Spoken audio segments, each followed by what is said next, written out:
अस्सलामुअलैकुम, मैं हूं साइमा और आप देख रहे हैं मेरा ऑफिशियल यूट्यूब चैनल। नाज़रीन, मेरे साथ आज जो सहाफ़ी मौजूद हैं इंतहाई निडर हैं और बहुत बेखौफ होकर सहाफ़त करते हैं।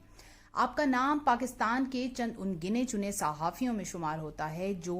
बहुत सच्चाई के साथ रिपोर्टिंग करते हैं और अपना नज़रिया आवाम के सामने लेकर आते हैं। सियासत पे आपकी गहरी नज़र है और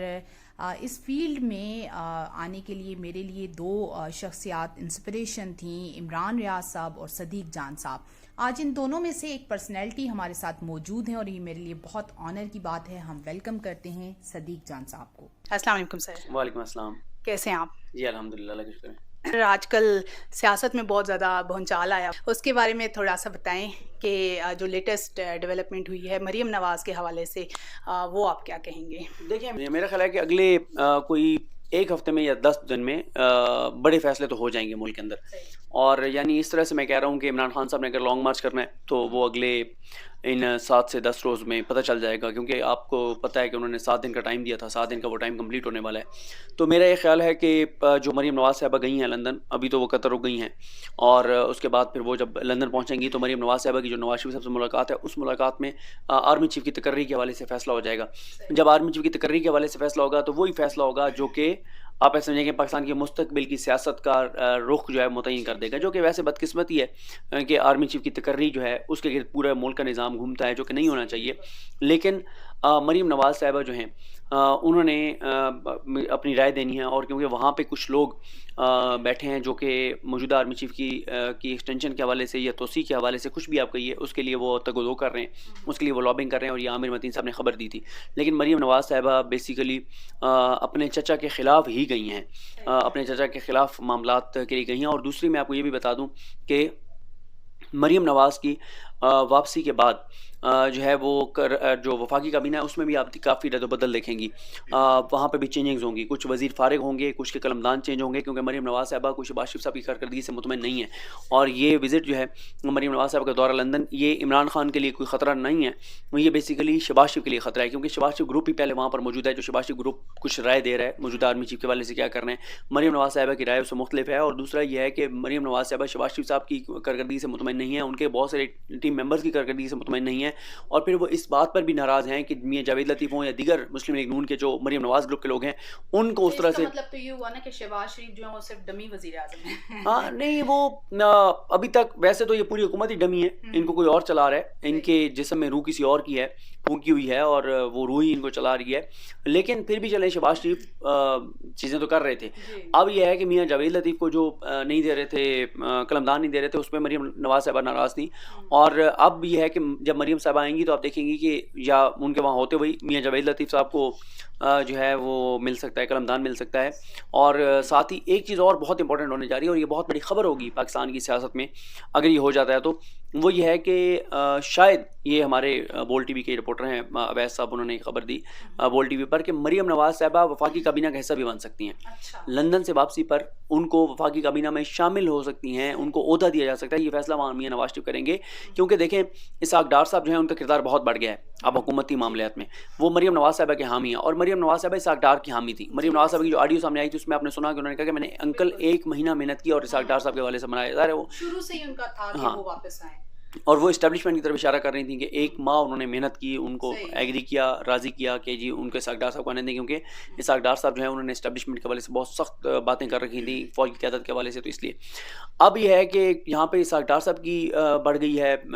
यहाँ पर किरदार बढ़ गया, वहीं पे मरीम नवाज़ साहिबा का भी किरदार बढ़ जाएगा। जब वो वापस आएंगी तो आप, क्योंकि वो बरी हो चुकी हैं, वो वफाकी काबीना का हिस्सा बन सकती हैं, उनको आम ओहदा दिया जा सकता है, और यूथ से रिलेटेड कुछ चीज़ें दी जा सकती हैं, और या ये वेलफेयर का कोई प्रोग्राम को इस तरह का दिया जा सकता है जिसमें ये हेल्थ कार्ड टाइप चीज़ें और इस तरह की चीज़ें इमरान खान को काउंटर करने के लिए, ताकि उनके पास कुछ देने के लिए हो। क्योंकि मरीम नवाज़ साहिबा इस बात पर खुश नहीं है कि बेनज़ीर का इनकम सपोर्ट प्रोग्राम जो है उसको पीपल्स पार्टी को दे दिया गया है, दोबारा उसको बेनज़ीर के नाम से कर लिया गया, उससे तो इनको नुकसान है नून लीग को। दूसरा ये है कि वो जब आएंगी तो अब वो प्राइम मिनिस्टर ऑफिस में बैठेंगी और वो चीज़ों को देखेंगी। शहबाज शरीफ साहब का किरदार जो है वो बहुत महदूद हो जाएगा, और मरीम नवाज़ को वफाक में आम ओहदा मिल जाएगा, और आर्मी चीफ की तकर्री का फैसला भी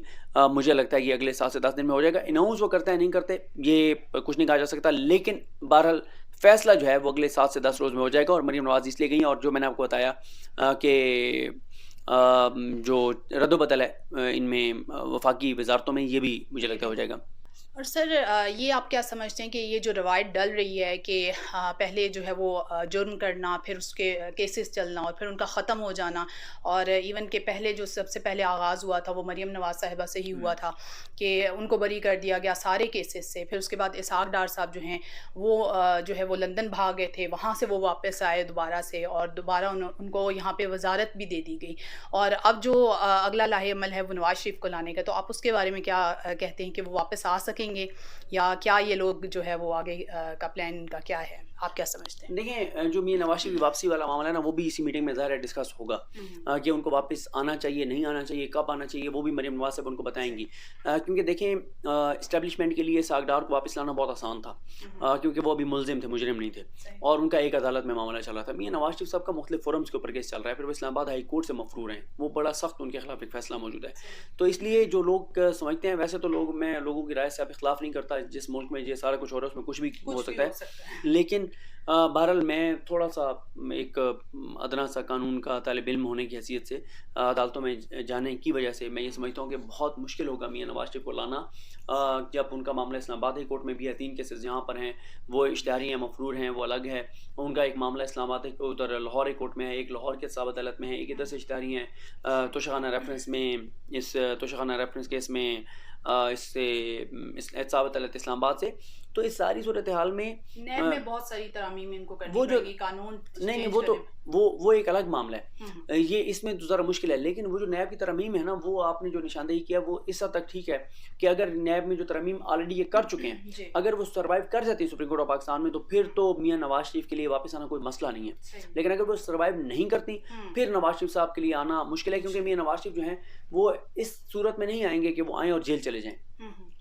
इस तरह से वो नहीं आएंगे, क्योंकि इस तरह से अगर वो आएंगे और जेल चले जाएंगे तो वो तो नून लीग को और ज़्यादा नुकसान है। वो जेल जाने के लिए तो नहीं आएंगे, वो तो इक़्तिदार संभालने के लिए आएंगे। तो इसलिए मियां नवाज शरीफ जो हैं वो उनकी जो वापसी है, एक तो वो मशरूत है 3-4 चीज़ों से है। एक तो उनकी वापसी मशरूत है सुप्रीम कोर्ट में जो नैब तरमीम है वो सर्वाइव करते नहीं करती। दूसरा उनका कि बैकडोर इस्टेब्लिशमेंट के साथ मामला उनके बिल्कुल इसी तरह से प्यार मोहब्बत रहता है जो इस वक्त है, या इसमें कोई फ़र्क आ जाता है। तीसरा ये है कि नई तकर्री के हवाले से वो इस्टेब्लिशमेंट की बात मानते हैं, अपनी बात मनवाते हैं, शहबाज शरीफ की बात मानते हैं, किसकी बात मानी जाती है ये, क्योंकि इस वक्त तो बहुत ज़्यादा वो है। एक इस्टेब्लिशमेंट की राय होगी कि ये करना चाहिए, हो सकता है उनकी राय ये हो कि अप्रैल तक मौजूदा आर्मी चीफ को कंटिन्यू करना चाहिए, इस दौरान इलेक्शन करवा के और नई हुकूमत तक लगाए, या उनकी राय ये हो सकती है कि नहीं ठीक है तकर्री करें और बाजवा साहब कहें कि मैं जाना चाहता हूँ, मैं मजीद इसमें नहीं पढ़ना चाहता। एक ये हो सकता है कि कहीं वाकई शायद एक्सटेंशन की बातचीत चल रही हो, ये भी हो सकता है कि वो कंटिन्यू ना करना चाहते हो, वो एक्सटेंशन ना लेना चाहते हो, नून लीग ज़बरदस्ती देना चाहती हो, मिन्नत तरला करके देना चाहती हो, और कोई पता नहीं मियां नवाज शरीफ भी देना चाहते हो। देखें, मसला यह है कि हम लोग पहले ये समझते थे कि शहबाज शरीफ जो है वो प्रो एस्टैब्लिशमेंट है और सिर्फ यही फ़ौज के आगे पीछे घूमते फिरते हैं, मिन्नत तरले करते हैं, और उनकी जो शहबाज शरीफ साहब की एक्सपर्टीज़ है वो आपको पता है फ़ौज के हवाले से। लेकिन अब तो ये साबित हुआ है कि शहबाज शरीफ से ज़्यादा मरियम नवाज साहब फ़ौज की ताबेदार हैं, जिस तरह से वो कह रही हैं, क्योंकि शहबाज शरीफ जैसे वो चीज़ों को प्लान करती हैं या जो भी चीज़ें उनके हवाले से सामने आती रहती हैं। क्योंकि मरियम नवाज साहिबा की ऑडियो ये सामने आई है कि मैं अंकर मैंने 1 महीना लगाया और उनको मैंने मनाया, तो इसमें के नेगोशिएशन मरियम नवाज साहिबा कर रही हैं, फौज से बातचीत मुज़ाकरात मरियम नवाज कर रही हैं, शहबाज शरीफ डील नहीं कर रहे। क्योंकि इसकी एक वजह ये भी हो सकती है कि मैं आपको बताऊं कि जब रिजीम चेंज से पहले जब ये सारा कुछ हो रहा था, तो उस वक्त जो मियां नवाज शरीफ हैं वो एतबार नहीं करते थे शहबाज शरीफ पर, तो मरियम नवाज साहिबा को साथ भेजते थे हर मुलाकात में। हमजा शहबाज और शहबाज शरीफ पर वो एतमाद नहीं करते थे। तो रिजीम चेंज से पहले जो मुलाकातें हुई उनमें मरियम नवाज साहिबा जो है वो मुकम्मल शामिल रही। यानी ये तो एक मिथ थी, या आप समझे कि हमारी गलत फहमी थी हम सब की कि मरियम नवाज एंटी एस्टेब्लिशमेंट हैं और कभी फौज की गुलामी इख्तियार नहीं कर सकती, क्योंकि उनकी शायद सियासत इसी का नाम है कि आप जहाँ पे हवा का रुख देखते हैं उसी साइड पे हो जाते हैं। तो ये चीज़ भी है, ज़ाहिर है ये लोग सियासत में इसीलिए कामयाब हैं, या इतने अरसे से इनका ख़ानदान जो है वो सियासत में, कि जहाँ पे देखते हैं कि हमारे यहाँ पे फेवर में चीज़ें जा रही हैं तो वो उसी साइड पे हो जाते हैं। बिल्कुल ऐसे है। और अब तो खैर इस बार तो ये बिल्कुल ही इन्होंने जो किया है वोट को इज़्ज़त दो का नारा लगाकर, और फिर जो इन्होंने जो कुछ किया है उससे तो ये मुस्लिम लीग नून को बहुत ज़्यादा नुकसान हुआ है। मुस्लिम लीग नून की आइंदा की हमेशा की सियासत ने उसको बर्बाद कर दिया है कि आप दावे बड़े बड़े करते थे, एक फ़ौज को गालियाँ देते थे, फिर उन्हीं के जाके कदमों में आप लेट गए और फिर आपने ग़ुलामी उनकी इख्तियार कर ली, और ना सिर्फ आपने ग़ुलामी इख्तियार की बल्कि आपको चला वो रहे हैं, आप चल उनके कहने पे रहे हैं, और जो वो कहते हैं, जो वो चाहते हैं, आंख के इशारे से वो जो इशारा करते हैं तो आप उसके ऊपर चल पड़ते हैं। तो इसका मतलब ये है कि नून लीग ज़ाहिर है इसका मतलब यह है कि वो सिर्फ नाम की एंटी एस्टेब्लिशमेंट थी। और मैं तो खैर सच्ची बात यह है कि मेरी तो उस दौरान बेतहाशा वीडियोस मौजूद हैं जब मैं लोगों को ये कहा करता था कि ये एंटी एस्टेब्लिशमेंट नहीं है, ये सिर्फ कह रहे हैं कि हमें जी बूट शर्ट में वो दिखावा था। और फिर इनके जो हामी साफ़ी हैं जो इनको एंटी एस्टेब्लिशमेंट कहा करते थे उनके बारे में मैं ये बात कहता था एंटी एस्टेब्लिशमेंट नहीं है, ये सिविल सुप्रीमेसी नहीं चाहते, ये नवाज शरीफ की सुप्रीमेसी चाहते हैं, ये नवाज शरीफ की बालादस्ती चाहते हैं, ये नवाज शरीफ के इक़्तिदार में देखना चाहते हैं, शरीफ खानदान के इक़्तिदार में देख, और वही हुआ। अब जब एस्टेब्लिशमेंट इनको इक़्तिदार में ले आई है तो आज वो एस्टेब्लिशमेंट के सबसे बड़े हामी हैं वो साफ़ी। सर पिछले दिनों एक मुलाकात का बड़ा चर्चा था, इमरान खान और बाजवा मुलाकात, तो आप क्या कहते हैं कि यानी इमरान खान खुद डिनाई भी नहीं किया था उस चीज़ को, लेकिन आप क्या समझते हैं कि वाकई वो मुलाकात हुई थी और जो लॉन्ग मार्च है वो क्या उसकी वजह से डिले हुआ है या क्या? तस्दीक तो इमरान खान साहब ने कर दी ना, जैसे हमारे कहा जाता है कि मशरक़ी मुआशरे में जो लड़की की खामोशी होती है उसको हाँ समझा जाता है। तो इमरान खान साहब का ये कहना कि मैं झूठ बोल नहीं सकता और सच बोलना नहीं चाहता, और फिर उन्होंने हमें बता भी दिया था इस्लामाबाद कोर्ट में साफियों को, उन्होंने कहा था कि मैं उन्हीं से ही बात करूंगा ना जो फैसला साज हैं, जिनके पास इख्तियार है। तो बात उन्होंने कहा बाहर इसलिए नहीं कर रहा कि जब आप मुज़ाकरात कर रहे हो तो बाहर बात नहीं करनी चाहिए, मुलाकात हुई है और हुकूमत परेशान है उससे, हुकूमत को पता नहीं था उस मुलाकात का। और मरियम नवाज साहब उसके बाद से अग्रेसिव है जब से उस मुलाकात की खबर है, आप देख रही हैं, क्योंकि अब तो आमिर मतीन साहब ने उसमें नया इंकशाफ कर दिया कि जो जब आर्मी चीफ आए तो उनको ड्राइव कौन करके लाया है, वो कहते हैं कि ये बात जब से पता चली है मरीम नवाज साहिबा को तो वो बहुत ज़्यादा गुस्से में, ये आमिर मतीन साहब का कहना है। लॉन्ग मार्च के हवाले से क्या कहेंगे? इमरान खान जो है वो क्यों डिले कर रहे हैं, और अगर अब इमरान खान लॉन्ग मार्च की तरफ आते हैं तो क्या उसका नताइज निकलेंगे? पहले जैसे वो आए और फिर वापस चले गए, लेकिन अब जो है वो लोग कितनी तादाद में उनके साथ निकलेंगे, क्योंकि अब तो महंगाई और पेट्रोल और जितनी भी चीज़ें हैं वो बहुत पीक पे जा चुकी हैं, लोग बहुत तंग हैं इस हुकूमत से। तो आप क्या समझते हैं कि अब जो है वो ज़्यादा फ़ायदा होगा इमरान खान को निकलने का और उनकी कॉल पे ज़्यादा लोग निकलेंगे? डेफिनेटली इसकी बहुत सारी वजूहत हैं। अवाम जो तंग है वो भी है, पंजाब में इस वक्त उनकी हुकूमत है वो भी है, और उनकी मेहनत भी है, उनकी कंपेन भी है, उनका सारा वो सारी चीज़ें हैं, और बाकी वो इसलिए डिले कर रहे हैं कि बैकडोर राब्ते तो उनके चल रहे हैं, और वो यही चाहते हैं कि फसाद किए बगैर, खुदा न खास्ता लाशें गिरे बगैर, खून बहे बगैर, पाकिस्तान के लिए मुश्किलात खड़ी के बगैर वो उनका मुतालबा मान लिया जाए। नहीं माना जाएगा तो वो मुकम्मल तौर पर लॉन्ग मार्च के लिए तैयार हैं, वो किसी भी वक्त जो है वो डेट अनाउंस कर सकते हैं। ऑडियो लीक्स के बारे में आप क्या कहेंगे? पिछले दिनों एक हैकर ने जो है वो बहुत सारी ऑडियो लीक्स की हैं, उसमें इमरान खान की भी हैं, मरियम नवाज़ की भी हैं, तो उस हवाले से आप क्या कहेंगे? देखें, जो हैकर ने ऑडियो जारी की हैं वो जो मेन आई हैं वो इन्हीं की आई हैं, जो इन्होंने जारी की हैं वो इनके हैकर ने नहीं जारी की। वो तो अंसार अब्बासी साहब ने 4 जुलाई को कॉलम लिखा हुआ है कि एजेंसीज के लोगों से मेरी मुलाकात हुई है और एजेंसीज के पास वो हैं, तो वो किस एजेंसी के लोगों से मुलाकात हुई थी, किस एजेंसी के पास है, वो अंसार अब्बासी साहब को बुला के पूछ लें। जो नून लीग ने जारी की हैं इमरान खान की, वो तो एजेंसीज के पास थी। अच्छा। और एजेंसीज ने पहले साफ़ी को बताया हुआ था कि हमारे पास है, लेकिन जो इनकी जारी हुई है वो वाकई हैकर ने जारी की हैं। और क्योंकि ज़ाहिर है या ये भी उनकी सारी डील्स और वो जो आपस में, या ये भी हो सकता है कि इन्होंने जहाँ पे वो सेव कर रहे थे बगिंग करके वो उस सिस्टम से किसी ने उठा के और जारी कर दी, ये भी हो सकता है। सही। किसान जो हैं वो एक दफ़ा पहले भी आए थे यहाँ पे और उनसे जो है बेचारों को कहा गया कि आपके मुतालबात मान लिए गए और वो चले गए, फिर दोबारा आए जब उनको